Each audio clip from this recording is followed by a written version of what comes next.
Hello, I'm Neil Nunes with the BBC News. The World Health Organization says it's verified 43 attacks on healthcare facilities in Ukraine and that healthcare workers are among the dead and injured. The WHO's Director General told the Security Council such attacks were a violation of international humanitarian law. The Under-Secretary General for Political and Peace-Building Affairs, Rosemary DiCarlo, said there have been 1,900 confirmed civilian casualties so far. The total consists of 726 people killed, including 52 children. The actual number is likely much higher. There will be no winners to this senseless conflict. The tremendous loss it is causing, on the other hand, is heartbreakingly clear. Turkey has disclosed details of an outline proposal by Russia, apparently aimed at bringing a halt to the war in Ukraine. It was discussed in a phone call between President Putin and the Turkish President Recep Tayyip Erdogan. More from Lise Doucet. In all of these mediations, and there are very eager mediators, it has to be said, President Putin wants Ukraine to renounce any ambition to join NATO. That's something Ukraine is willing to discuss. The job of the diplomats is to come up with some forms of words, and they are making progress. But the job of the military commanders for President Putin is to make progress on the ground. And Russia is nowhere near getting what it wants most of all, a corridor along the southern coast between the Crimea and eastern Ukraine. And Mariupol, in the middle, is cursed by geography. It stands in the way. The White House says the United States has high concern that China might supply Russia with military equipment that could be used against Ukraine. President Biden's due to speak by phone with his Chinese counterpart Xi Jinping on Friday. More from Peter Bowes.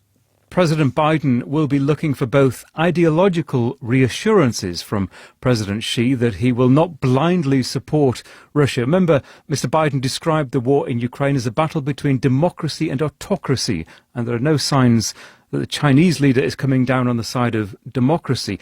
He'll warn that China will face costs. We don't know the detail of those costs, but sanctions are clearly a possibility.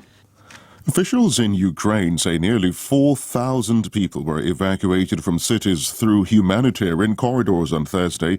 8 out of 9 agreed evacuation corridors functioned as planned, including one out of the besieged city of Mariupol. The exception was a planned corridor close to the Russian border, which failed to operate due to shelling. Russian troops were accused of shelling a school and cultural center at Merefa, southwest of Kharkiv, killing more than 20 people. Western military officials say President Putin's forces have made no strategic breakthrough. BBC News. The US, EU and human rights groups have criticized Cuba's Supreme Court's decision to give long jail sentences to 128 people who took part in anti-government protests last July. They said the trial lacked transparency and due process.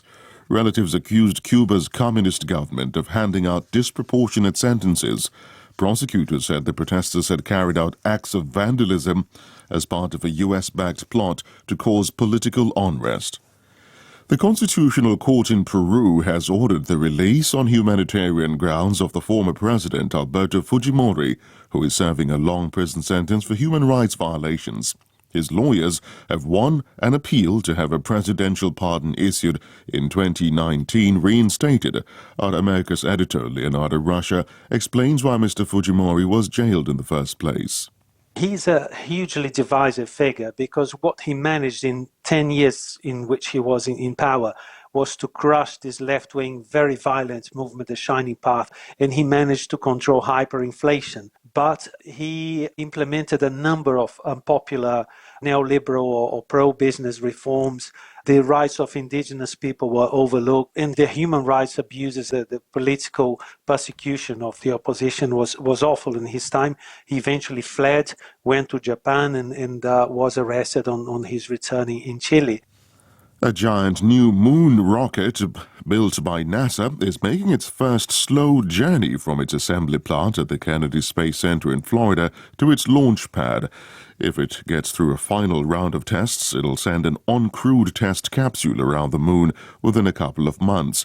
The Space Launch System is designed to be able to send enough cargo to the moon that'll enable astronauts to stay there for extended periods.